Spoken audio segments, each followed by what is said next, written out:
Half Moon Farm, we started in November last year, so we moved from another property just down the road called Thistlebrook and brought this one with the idea of setting it up as a mixed farm. So that's got a small avocado orchard, 24 trees that we'll add a small number of trees to. We've got a small market garden that's growing mixed veggies, so a range of salad greens and other vegetables, so we're just about to start getting ready for our summer planting.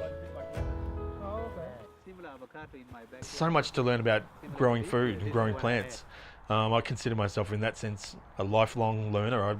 I don't believe in myself as an expert at all, so there's always something to learn, and I guess learning from those farmers that have been doing things on that small scale, organic by default, there's a multitude of techniques and things that can be learnt from them. So yeah, absolutely, I'd be really keen to find out more about their traditional practices, things like what they plant when. Some of their seasons, I guess, are similar in parts of Africa to ours here, so that's an important thing as well. And things like living with drought and actually growing plants without water, that's something that in our part of the world will become more and more important, I think, with climate change.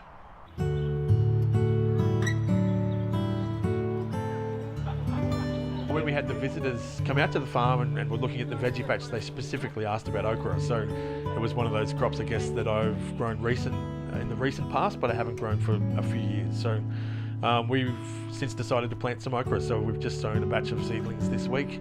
They'll go into the ground, and hopefully we'll have some for ourselves, and then we'll share some with people who are interested in some of those, I guess you might call them, alternative summer crops.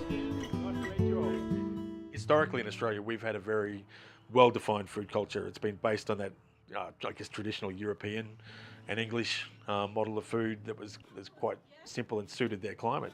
I guess to come into that culture and then to come in with your own food culture and your own farming culture must be really difficult. So I guess I'm interested in where food comes from and how that's grown and how that's produced. So making those connections between the farmer and the kitchen, to me, is really important. I think that's a real way that we can welcome migrants into our communities.